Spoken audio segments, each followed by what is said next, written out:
Good morning. Let us gather ourselves in the presence of God.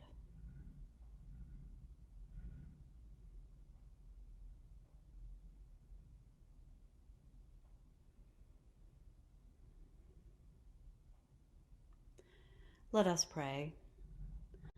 Almighty and everlasting God, by whose Spirit the whole body of your faithful people is governed and sanctified, receive our supplications and prayers which we offer before you for all members of your holy church, that in their vocation and ministry they may truly and devoutly serve you. Through our Lord and Savior Jesus Christ, who lives and reigns with you in the unity of the Holy Spirit, one God, now and forever. Amen.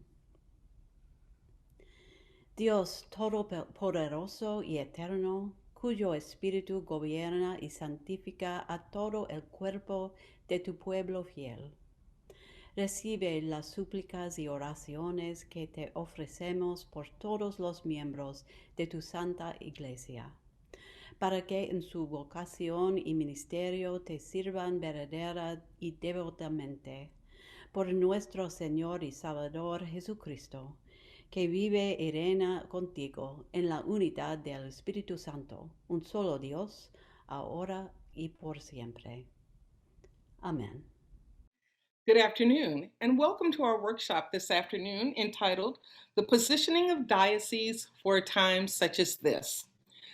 Our moderator for this workshop is the Right Reverend Jennifer Redall from the Episcopal Diocese of Arizona. We invite you, as you're listening and as the Spirit moves you, to please put questions in the chat box, which they will answer a little later in the session. And now, with no further ado, I turn it over to Bishop Jennifer. Thank you, Kathy. It is a joy to be with you today and to be joined by my sibling bishops in Christ, Bishop Marianne Edgar Buddy, the Bishop of the Diocese of Washington, Bishop Rob Wright of the Diocese of Atlanta, and Bishop Dion Johnson of the Bishop of the Diocese of Missouri. And you are coming to us today because you're curious about the positioning of dioceses during this past year and all that there is, pandemic, renewed attention to the struggle for racial justice after the murder of George Floyd, ministry in a hyper-partisan election year, culminating in the January 6th assault of the Capitol. And we are here as bishops who represent geographically a wide swath of the Episcopal Church and who come to you with a variety of experiences. Bishop Marianne and Bishop Rob have been bishops for a while and got to know what ministry was like as a diocese before the pandemic. Bishop Dion is one of the COVID consecrated bishops who was elected before the pandemic, but then got to have a consecration that was rich in spirit, but few in people in person. And I'm a little bit in between that I got to have a little bit of grace period before the pandemic began. But as we contemplate things, I wanted to start off by asking Dion, Rob, and Marianne to start, what is one story or one moment or one image of your episcopate during the last year that has stood out to you as kind of emblematic of the whole, or something that you'd want to share?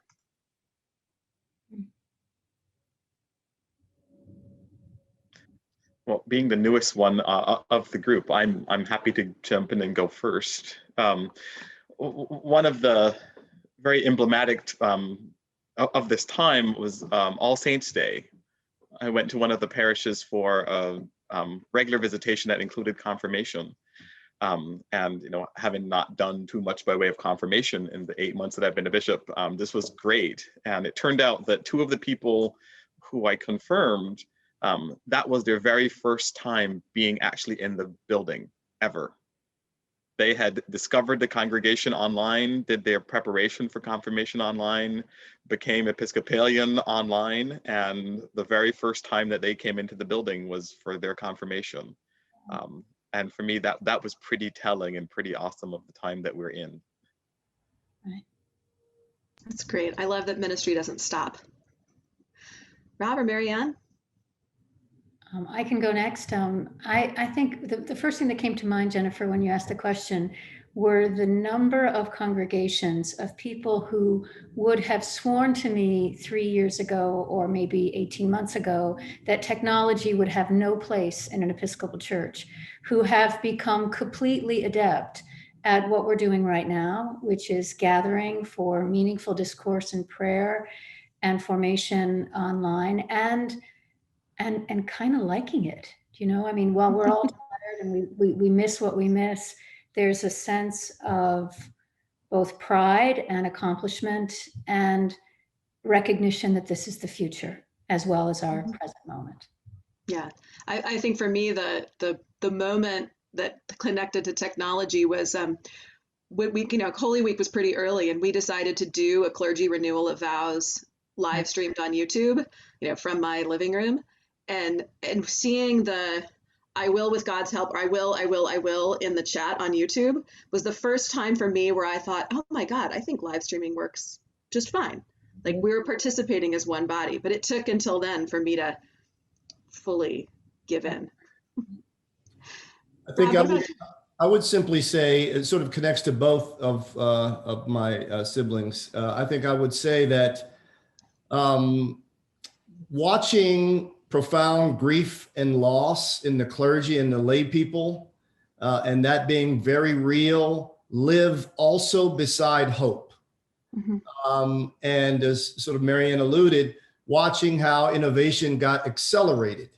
We would not be as far along as we are in terms of embracing technology were it not for COVID. So trying to be alongside people in both of those seasons. We're reminded of Paul rejoicing and weeping simultaneously with people. But we do confirmations outside in the Diocese of Atlanta. We haven't been inside our buildings for some time, except to stream. And so I did a convocational, deaneries for some others, convocational confirmation outdoors.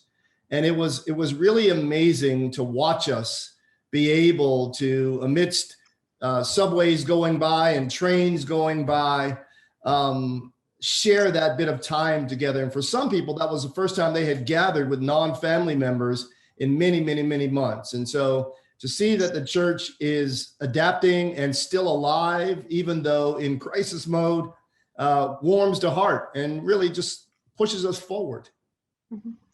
So you bringing up the sort of crisis and hope together makes me think of kind of the role of the diocese and how it's shifted during this, that I've observed in our diocese a shift from, you know, in some congregations, the diocese was the place that they didn't want to have anything to do with, you know, avoid at all costs.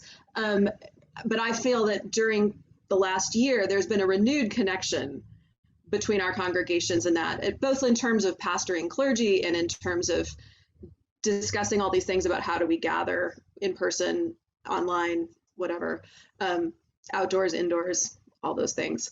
You know, how are you noticing that your diocesan work and life in terms of your staff and your time has shifted this year? Dion, you get a pass maybe since you didn't have any diocesan life before this.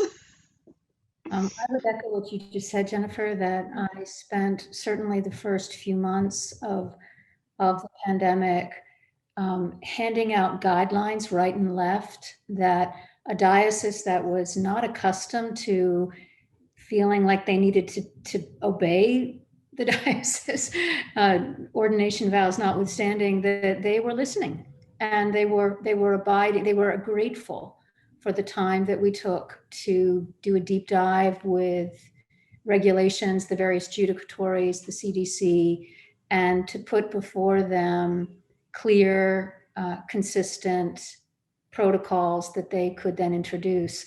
I'm not saying that there wasn't pushback, but there was a sense that they were grateful. We were all grateful to be part of this together. And that was, that's not always true in a diocese. And so it was a new experience for me to have that sense of pastoring the whole diocese at the same time. That was an experience. You know, I think that one of the roles that that we ended up putting a lot more energy into is the bishop's teaching ministry, and chief encourager ministry, if you will. And so we had clergy calls every 2 weeks with clergy from around the diocese. And now that's moved to every month, but every beginning would be a fairly lengthy meditation, and I hope a good meditation from me to other people, trying to sustain people. I love that part of the ministry of being a bishop. I mean, administration is a ministry, formation, obviously, proclamation, obviously, but good old sort of meat and potatoes encouragement of saints who are pouring themselves out, I think is just what a privilege it is. And to be able to minister out of a faith that's a gift, and how that gift is getting tested and strengthened, in this season. So it's deepened, I hope, some of us. We had to burn away some of the layers and get down to the sort of genuine article. And it's deepened partnership amongst amongst my staff. We are in it together, and we're sort of all friends in the foxhole, if you will. And it's been interesting to see how people have taken up new capacity to get some partnership work done that previously was not getting done.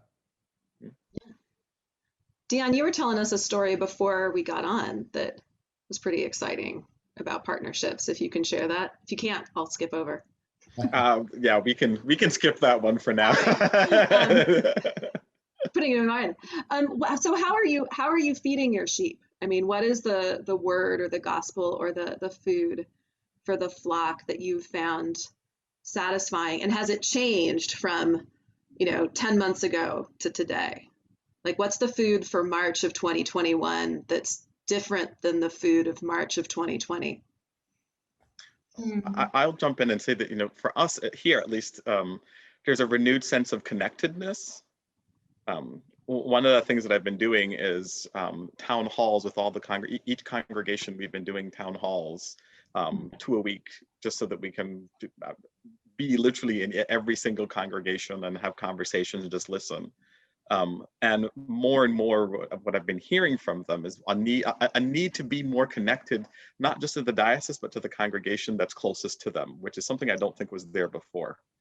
That there's a realization that being in a silo and trying to do this by yourself is just not working. And it's not working for small congregations, it's not working for large congregations. And so the diocese is becoming much more of the connection network, if you want to call it that, to bring the different places together that they can figure out how to do ministry together. So for me, that's been really exciting, that congregations are yearning for, who else is doing, a health ministry? Who else has a justice and social justice team that we can partner with to do some more things? So that's been fun. Any other thoughts on the food? I mean, I will say it's been interesting. I have had more direct contact probably with lay people as the bishop during this than I did before. Before it was just like during visitations or things, whereas here, because we were engaging in racial justice work, and that all of a sudden there was an opportunity to be, oh, well, the bishop's doing a book club, like, geography doesn't matter anymore. You can all come. Which I would probably not have done, at least not in that way, if we'd been able to be in person. I wouldn't have said Zoom book clubs are the way to go. Right. What are you Okay.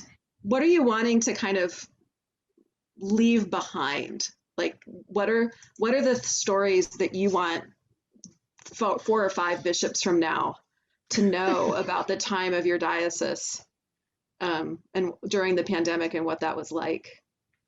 I'll jump in there. One of the things that has been, we talk about perhaps the bishop being the chief encourager of the diocese, but that has a real reciprocal nature, because I can tell you that I have been so encouraged over the last 11 months. And in all of this volatility, here's what I've learned. I have learned that the center holds. I have learned that Episcopalians are the kinds of people you want with you in a foxhole. And it has been amazing to see the generosity of spirit, the generosity of people sharing their gifts, some new softness and kindness one with the other. cross-fertilization with ideas. And so I guess what I hope that my successor so many times over down the road will know about his or her diocese is that you got some co-laborers here, and that center will hold, and that's trustworthy. Yeah, of course, like lots of places, we had some people burn off from the edges, and that's to be understood. But I can tell you again and again, what warmed my heart was just realizing that in very tangible ways, spreadsheet ways and other ways, the center holds. And so trust that as you do your work. Mm-hmm. One of the things in the sort of leaving the trail of breadcrumbs for successors that I'm really curious about is that I went to, so Diocese of Arizona obviously is fairly young, and in the last pandemic in 1917 and 18, we weren't a diocese yet, but we did have churches here. And in two of our churches that are very rural in Bisbee and Douglas, so in mining communities, I went and looked at the parish records from 1917 and 1918 to see if there was a story there. And it gave just enough story to be curious and not enough to be satisfying, because they both ran out, basically. Like, it just stopped. In one case at the end of 1917, and the other case a few months into 1918.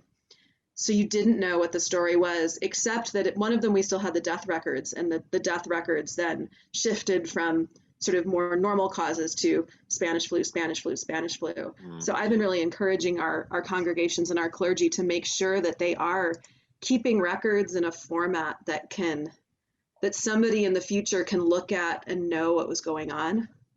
Because I'm so curious about what happened in those congregations, but I'm so excited that they made it through and they're still there. 100 years later, they were obviously decimated by a pandemic, but they're still there and they're still ministering and still worshiping. So I'm grateful for those breadcrumbs. Yeah, Marianne. Yeah, I'd like to just piggyback on that. I would say that as I look at the landscape of the diocese, and there are about 87 parishes across, the whole terrain of geography and culture and population, I don't know which ones are going to come out of this time. I don't know yet which ones are going to come out of this time stronger and which ones are going to come out weaker. But it's on our radar the whole time.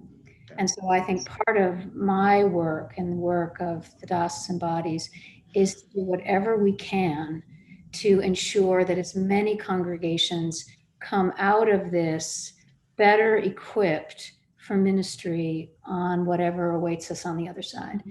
And that is it's a gritty task for some. I mean, it's really just hard work at looking at some things and tending, because if, like we were talking earlier about people just being exhausted and under stress, and that has its impact, right? But then also the opportunities and the joy and the energy that, for some, this is really energizing, and wanting to give that bandwidth and permission, asking ourselves, what skills do we need in our diocesan portfolio that we didn't think we needed before, that we absolutely need now? What's fallen away? I mean, I feel like these are really pivotal transition questions.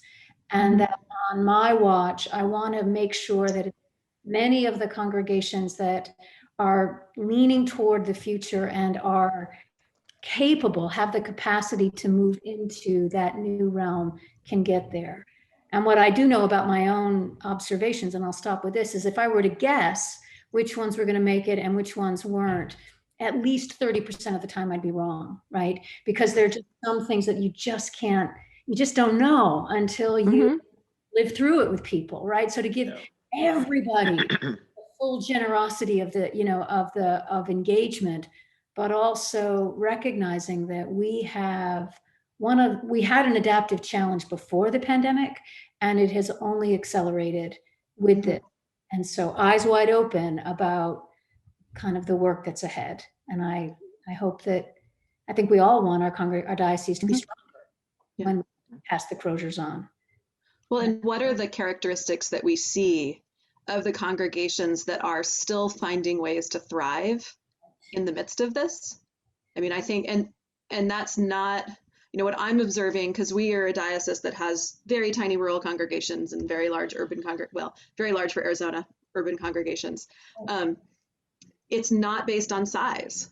It seems to be based upon pastoral relationship and connection. And that can happen in tiny rural congregations, and that can happen in big suburban congregations. And it can be missing in both of those too. Yeah. But it's the pastoral connections, whether it's parishioner to parishioner, it doesn't have to be clergy led, or whether it's clergy led connections. But that seems to be the common thread of congregations that when I talk to are saying like, yeah, we're okay. You know, I've heard the ones who are like, oh my God, it's all falling apart. You know, what are you all seeing in your congregations of hallmarks of health and endurance in this? Kind of exactly what you just said. For me, what's been interesting is that there's this pent-up sense of innovation and creativity that the pandemic has brought out. Mm-hmm. I mean, I had a conversation with one of our clergy in our diocese, and with the clergy, and I said, you know, seminary doesn't teach you creativity. It doesn't teach you to be innovative. It just teaches you how to, you know, how to celebrate really well and how to have really good theology. But creativity, we don't do much with that. And what I've found is that there's a lot of pent up creativity and innovation just waiting to happen that I don't think we would have experienced if we hadn't gone through this time of pandemic.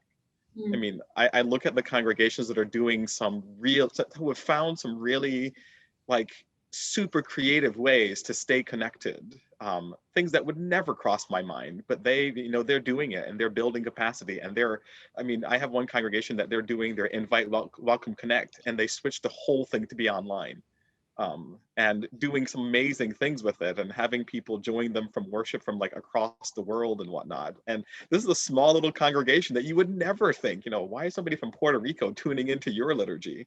But you know, they were intentional. And so I really said that this is a fermenting time. The church almost needed this time for us to kind of get out of our own way. I mean, one of the best moments for me is I did a visitation, and the 85-year-old senior warden of the parish was yelling at me to make sure that I was not going to stop them from doing live streaming when they're out of this pandemic. And I thought to myself, you know, how often are you going to walk into an Episcopal church and an 85-year-old wants to continue live streaming and Zoom? Who would have thought? Yeah. Oh, I don't know. I had a diocesan coffee hour where a 90-year-old was complaining about those young people, and a 98-year-old shut her down. You know, where we had the 98-year-old and the 90-year-old on Zoom. It was beautiful. Who knew? The way I sort of talk about this paradigm is that God didn't create COVID, but God can use COVID. And I've been saying that as many places as I get a chance to talk, because that pushes at least me back to, you know, Paul's third chapter in Ephesians. God can do infinitely more than we can ask or imagine according to the faith at work in us. And so, you know, I think that one of the great parts about this, as my colleagues have said, is just sort of raising that expectation about not hunkering down, defying that temptation to hunker down and wait it out and lean into it, push into it. And so we've seen all kinds of pastoral interventions and innovations. The young people are just, oh my God, we can't keep up with them over here. You know, we've tried to say to them before this that leadership happens by anybody, anytime, any place. And now they've taken that and run with it. And it's really just exciting. It's exciting to watch. I mean, and again, you know, everybody in a manner of speaking is a small church pastor right now. And so it's just great to see people. I mean, I've seen little congregations way up in the Georgia mountains now have an international reach. And it's just, I mean, and one congregation has actually tripled its Bible study. You know, so it's just phenomenal. I think what we have to tend to is that we're getting so good in the foxhole, we're getting so good in the crisis, we don't want to sort of then clean those tools off and put them away when, you know, when things sort of return to normal, whatever normal is. And so I think that's what we have to pay a lot of attention to. You see this in parishes sometimes. I mean, parishes will really roll up their sleeves and do a really good job of pulling together in transition in a rector's search or something like that. But then, once the airplane reaches a cruising altitude, people sort of return to old defaults. And so that's what we don't want. We want to see if we can fan those flames of innovation and, keep this idea, this democratization of leadership, keep that going for the church's benefit. So I want to hold on for a second, because we were talking about all the positive things that are coming out of this, and the great places where there's innovation going on, or whether there's great pastoral relationships going on. How are you handling the places where that's not happening?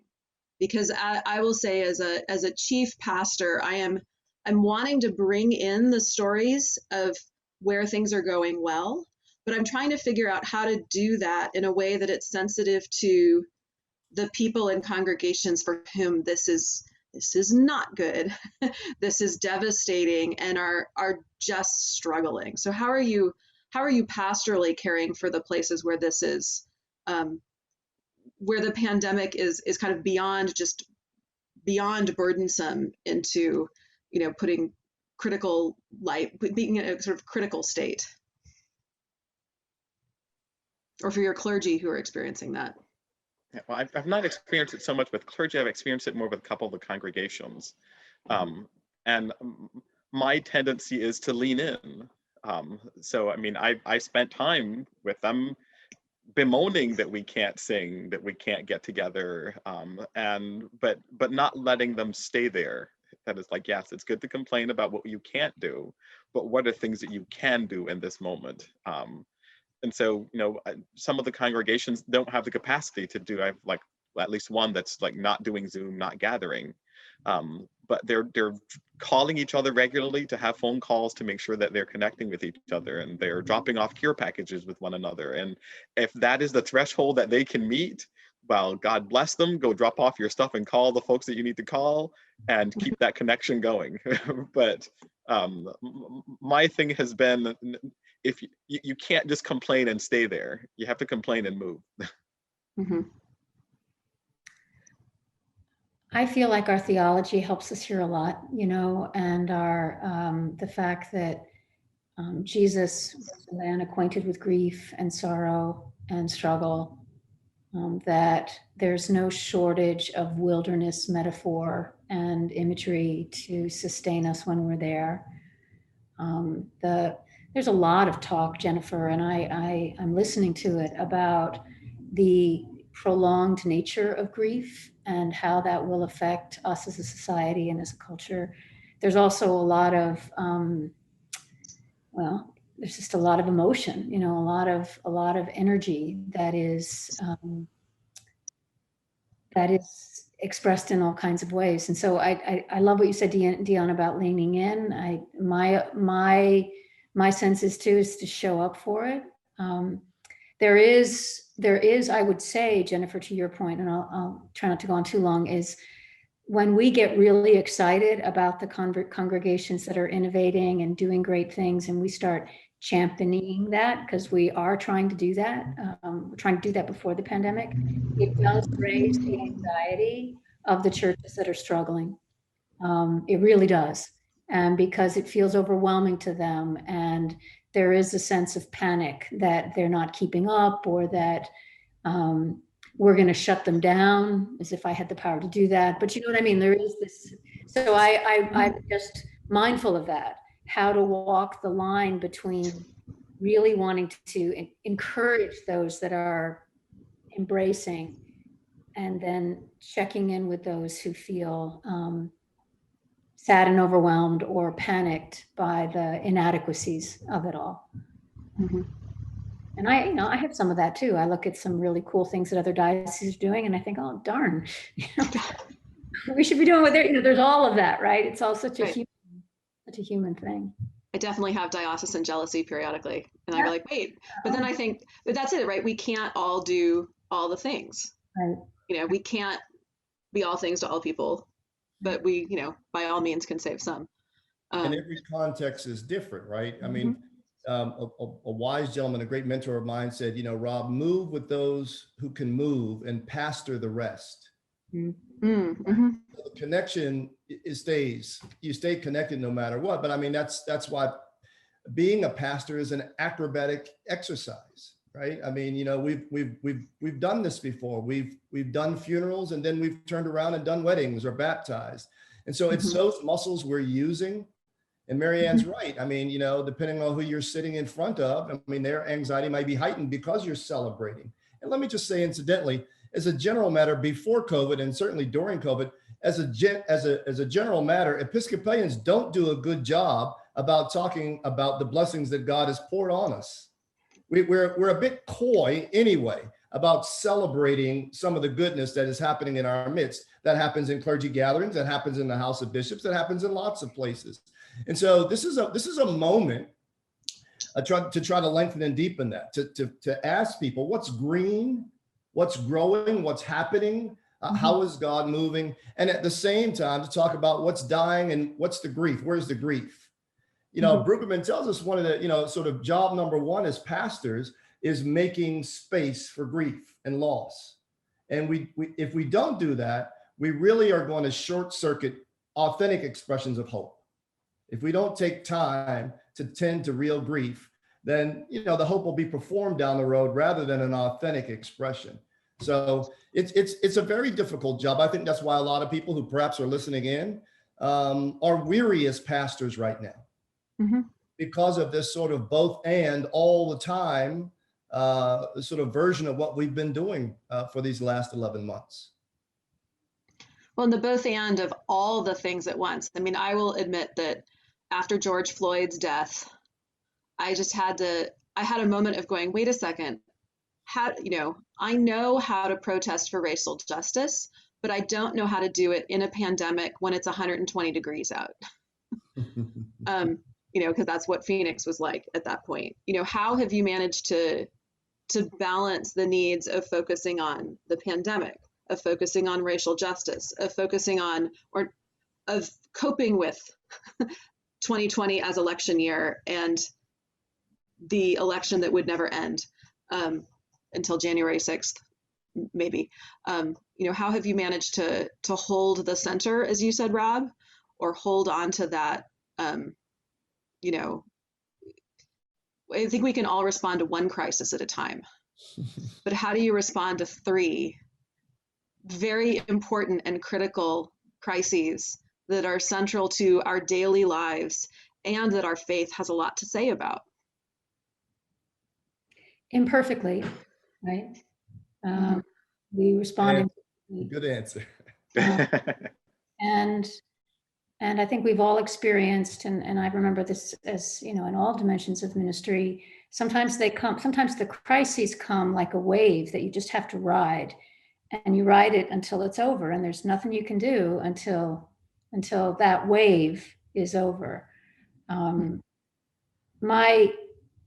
For all of the importance of a public moment, however, where one person is in front of a proverbial microphone or 1,000 people are gathered in front of a Capitol building, I think that the main work for us remains building up communities of faith who have justice as a non-negotiable part of their baptismal DNA, right?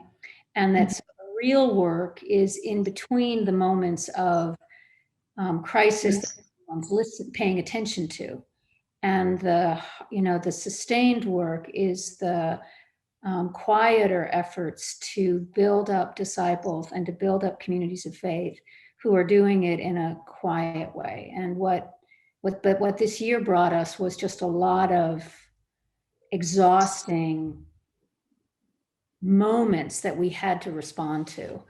And we did it the best we could. Everyone did the best they could. And then now it's a different kind of work, but it's equally important. What I would add to that is for me, it's been keeping my eye on the prize. That ultimately this is about the work of the good news, and the good news isn't going to stop because of a pandemic or anything else. That essential work is still very much needed, if not more so, during a time of pandemic. And I mean, keeping your eyes on the prize for me means looking to see, well, what did Jesus do in the midst of some of his most trying times, he stepped away. I mean, Gethsemane wasn't, oh, look, I'm going to go to the garden and hang out with the flowers for a little bit.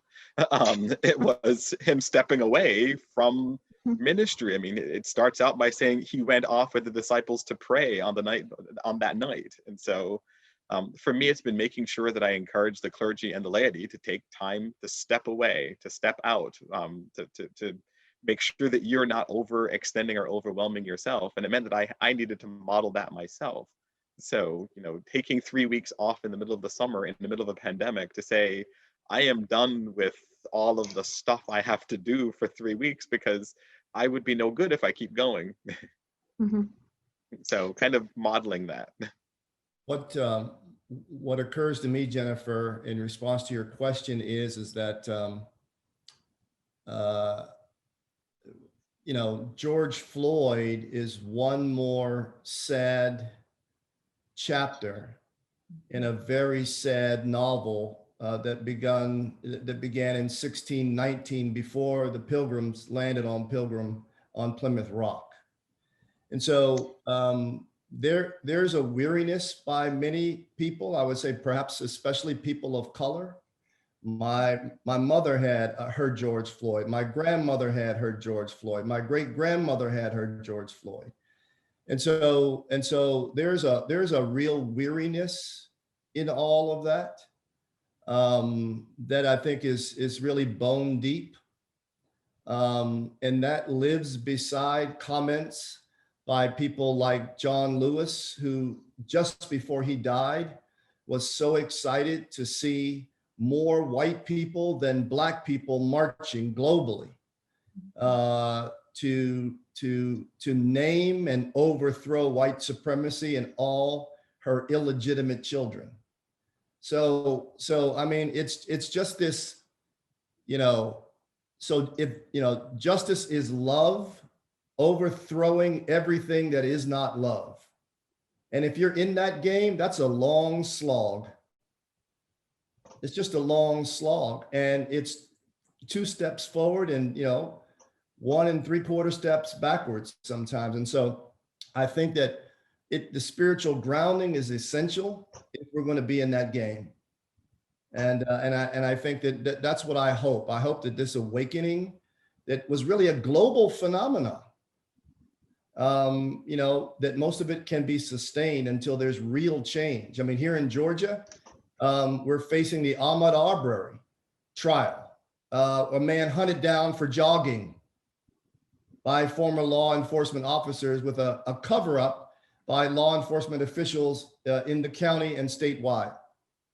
And I got to tell you, many of us are sitting on pins and needles this entire month, wondering, will this justice system in this state really do something consequential here and send a strong message? And so, you live on your tippy toes with this stuff.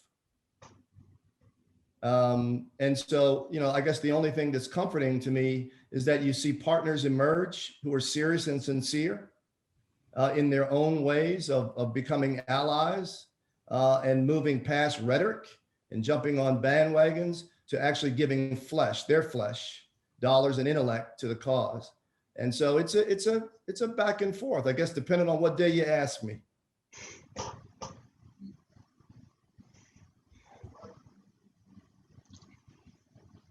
Well, and it is I will say, have somebody who was new to Arizona and new to the diocese here. It was very scary to enter into a conversation about racial justice without all of those relationships. But it was very heartening to hear so many people in this diocese, so many white people who had woken up. Like the idea that people who had not, bless them, Mike Brown hadn't done it, but this one somehow reached them in a new way. That people were saying, how do I do this? And I'm really grateful for Sacred Ground, because that's been the way in for so many of our congregations into some deep reflections on racial justice and on white supremacy and what does it mean to be, the church in Arizona with our own history here in the state. And you know, I think, and again, because of COVID, I think people had more time for that, maybe. You know, you didn't have soccer games, you didn't have all the activities. And so doing an online curriculum for 10 sessions suddenly seemed feasible in a way that maybe it hadn't before. And so that's one of those sparks of opportunity in the midst of, you know, crisis. They're like, wow, okay, we've had a conversation with a lot of people about this, and now they're ready for the next step. So I'm inviting questions in the chat if anyone wants to ask a specific question or a general question to the whole panel. We've got about 15 more minutes, but I mean, we can keep talking forever. A question from Paul Evans, England. Do you see that one? Oh, there we go. Okay. About modifying or codifying policy that supports this moment. So how are you shifting your policies in the midst of this to support all of the, has anybody made a change to their budget or to their staffing, or? We are, I mean, I thought, you know, never waste a good crisis. So we are in the midst of strategic planning for what the church is going to look like after the pandemic. And I thought that this is a great time for us to do it while we're still in the pandemic, instead of waiting until post-pandemic to decide what that's going to look like. And so, I mean, one of the places, and we just posted the position, is a digital projects manager for the diocese, because we have more and more congregations who we made money available to congregations to do technology upgrades, so that they could live stream after this is all done and all that stuff. And so what we're seeing now is a need for someone that can help congregations coordinate, well, how do I put in my new live streaming equipment? What should I do with that? Well, I mean, we have little congregations that would never talk about a website, or suddenly going, can someone help us put together a website so that we can have an online presence?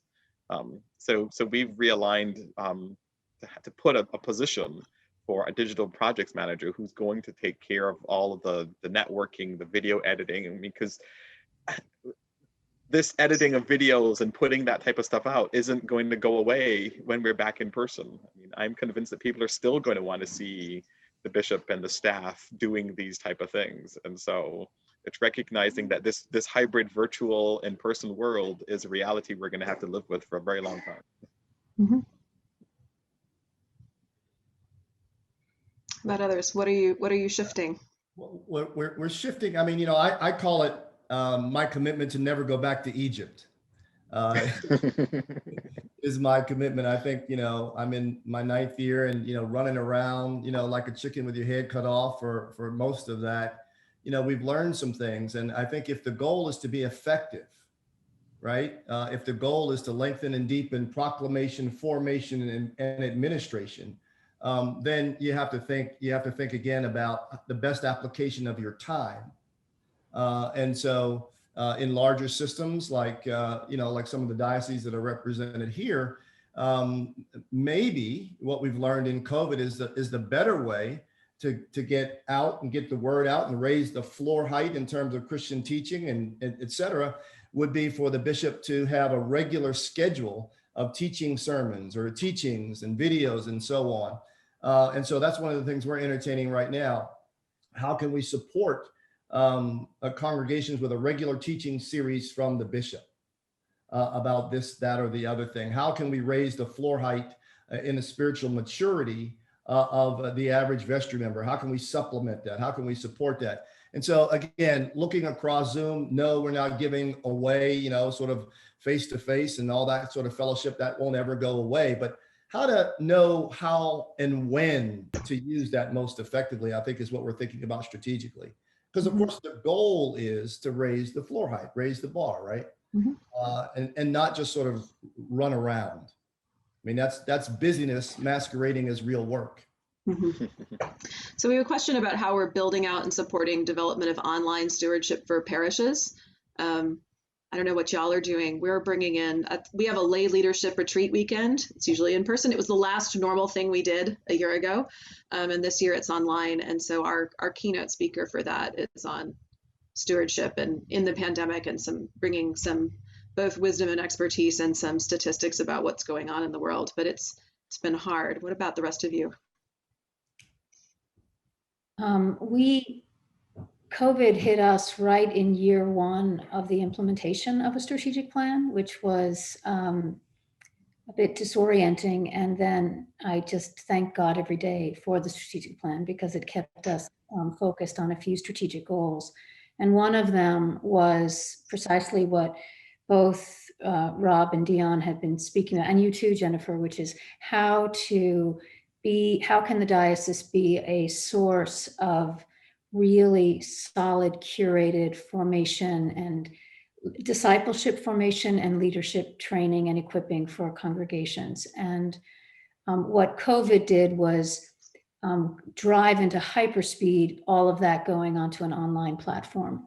And so, yes, stewardship is a huge part of that, but also treasurer's training, warden's training, how to do, someone mentioned a search process online, all of the things that the sort of the bane of my existence, but something that I feel really strongly about, which are clergy performance reviews and bishop performance reviews, and having a sense of accountability to the work that we said we're going to do, and then discipleship on the other side. And so to take advantage of the moment to put all of that in a platform that, as you were saying, Rob, is accessible, and also, like a good curriculum, comes back around every year, so that it's not like a one and done, but because if it's online, you can show it again, or you can repurpose it, or you can take edits of it and you can drop it into a vestry retreat. I mean, there are all kinds of ways we can modify the technology, what technology makes available for that kind of discipleship. So it's a huge shift in priorities. One thing I want to say, and this is evangelism and reaching out beyond ourselves is probably the frontier that we'll need to be measured by eventually. I mean, I feel like kind of foxhole thinking has to give way to outward reaching thinking, and some of you alluded to that already, but I just want to name that's how to do that work in this time is where I think some of the real fruitfulness measurements will need to come. Right. Well, and the congregations that are focused on surviving and enduring are not the ones that are reaching out. Right. The congregations that are reaching out are the ones that are having baptisms, or like you described, Dion, the first time they come into the church is when they're getting confirmed or received.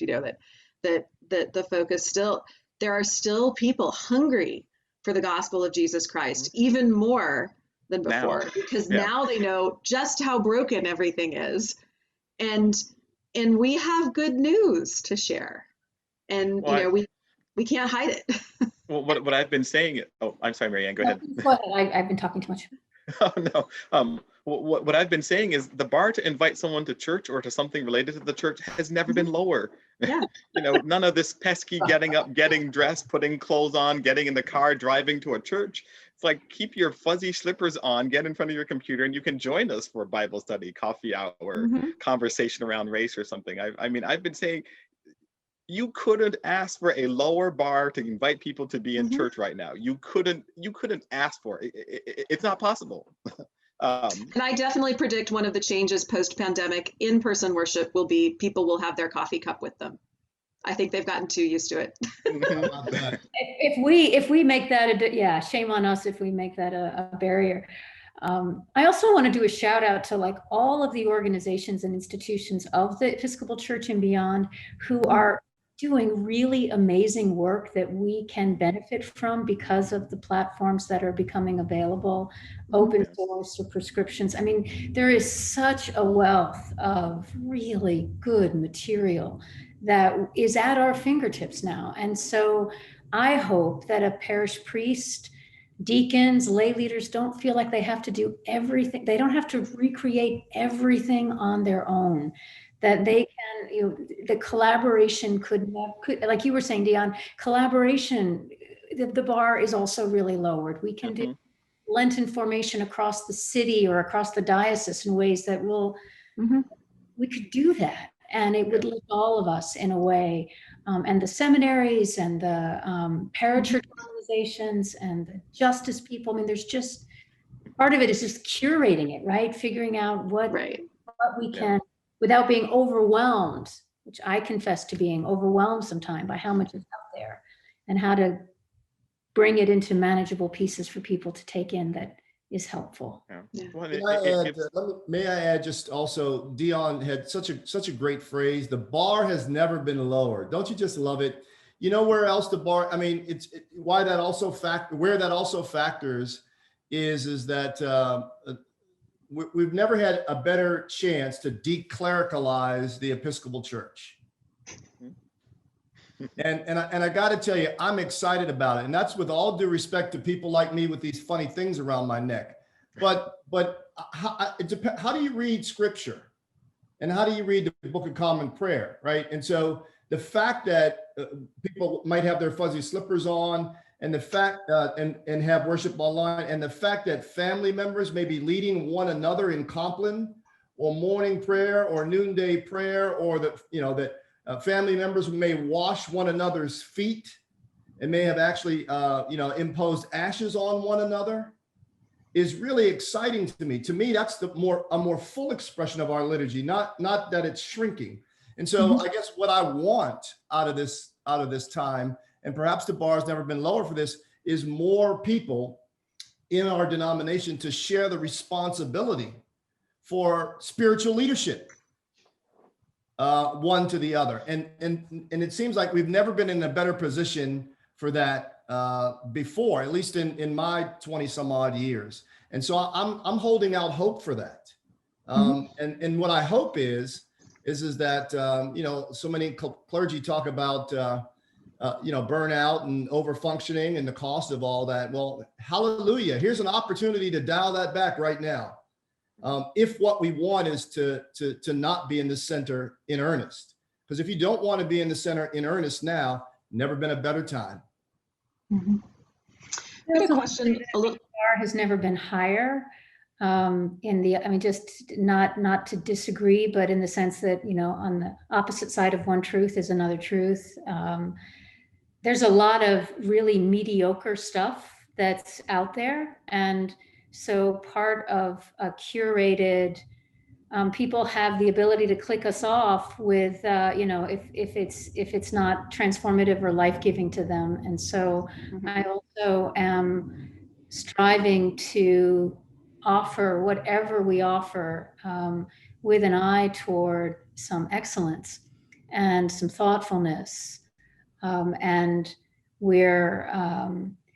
we as the Episcopal Church, we're proud of ourselves, and I mentioned it early on about the advances we've made, but we're a good 20 to 30 years behind on a lot of these things for people who have been in, or at least 10 years behind for people who have been in this space, this virtual space, for a long time. So we there's some humility that is important for us, and a recognition that you walk first, but then you learn to run. So. We had a comment or a reflection up in the chat by Maureen Hagan about, since they did their bishop search process entirely online, feeling like the relationship between bishop and clergy has shifted. And I will agree, I'm definitely spending more time with clergy now pastorally than I had pre-pandemic. How do you anticipate that continuing or sharing, beyond the pandemic? I have a monthly clergy gathering, are we going to keep that up? Are we going to go back to how things were? Well, I can speak for me. I don't know any other way.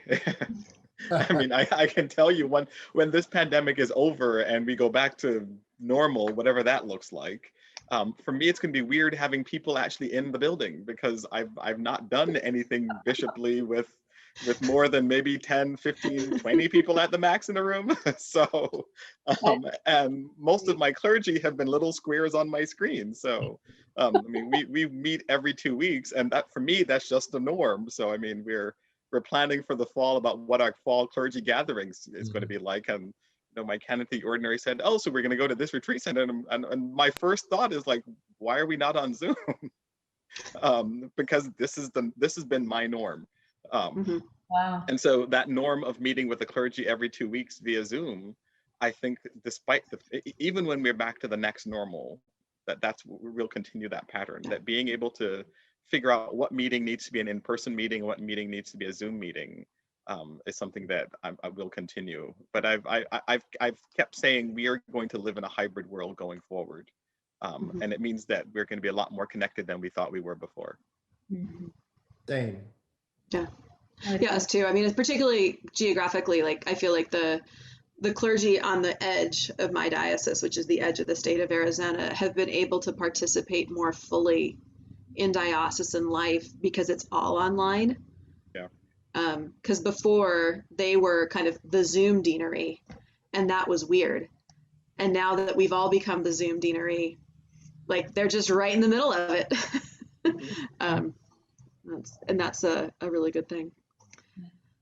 I'm gonna find a good.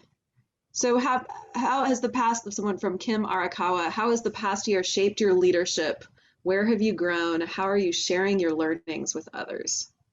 We can close on one reflection on that. So I want to recommend a class at the Sloan School at MIT. We can all go to fancy schools now via Zoom, and that's great. And the price points are wonderful now, whereas before they would be prohibitive. The best class I took, because what do you do in a pandemic? You take a class. That's what you do. So I don't do that. It was leadership through inquiry. And and now Bishop Mary Gray Reeves is going to make that part of the College of Bishops. And it helps us to focus on the questions we're asking. One of the things that clergy are often plagued by is being the answer men or the answer women, rather than learning better and deeper the art of question asking. Think about your own life. Most really great chapters of our life and learning chapters of our life have been unlocked by questions. And so to learn more, to focus in on the questions has really just been, it's been transformational for me, I would say. To ask better questions, what they call catalytic questions, non-aggressive questions, but questions that engage the imagination, that help us break out of the boxes that we either know we're in or we don't know whether we're in. So I would recommend that class, Leadership Through Inquiry. A guy by the name of Hal Gregerson. It's well worth your time and money. But that was the biggest learning for me, was we focus so much on answers in the clergy, especially in clergy. We've been formed to do that. That's our culture. That's the norm. What would it be like if we came up with new questions, better questions, deeper questions that help sort of freshen things up? Dion or Marianne, last word. I would say that I feel both. I feel humbled as a leader. So and more dependent on the presence of Christ in my life than I have. I've always, but I feel like it is a daily, because my sense of inadequacy is just through the roof. So because of the things that we're dealing with all the time. So I would say striving to be a better listener, striving to discern with other people, not imagining that like you were saying, Rob, I don't need to have all the answers. So to build a better team around me who can, and the mistakes I make, quite honestly, are usually the ones I make in a vacuum when I haven't properly engaged or consulted others. It's a really big part for me. I do most of my sharing, I would say, through the written word and the spoken word. And so that's where I try to give thought to things and to share them. But it's a little early for me to say how this has shaped me. I feel like I'm still working it through. This has been a cauldron of real of real dimensions for me as a leader. I can make a plug for other groups, but I think every one of us has them, and just as Rob said, being open and asking the kinds of questions that open doors is a big part of it. Thank you. There's not much I can add to that, except that for me it's been a crucible time, especially to be formed as a bishop in the midst of pandemic. It kind of reminds me of my seminary, because like Jennifer, reformed. I mean, our first year. I mean, her second year, my first year of seminary. My third year. Or your third year. My second year was formed by 9/11 happening just down the street from us. So it's a crucible, I think, that's going to shape what the ministry looks like. And for me, it's reminding me more and more that instinct of leaning in is kind of what leadership needs to do in the midst of this, even into the hard things, leaning into the moment, and as my grandmother would say, get up, dress up, and just show up. Yeah, well, and know that there's always trauma there, and sometimes it's big and visible in public, and sometimes it's hidden. But no matter where we're bishops, it's always in the midst of. There's always traumas that are there that are needing to have the gentle and loving touch of Jesus upon them to heal them. So. Amen. Beautiful. Well, thank you all for being with us. Thank you. I think we're at time, right? Whoever is in charge, it's not me. But I'll hand it over to them, and thank you all for being with us to share reflections. Thanks, Rob. Thanks, Dion. Thanks, Marianne. Good to be with you. Blessings.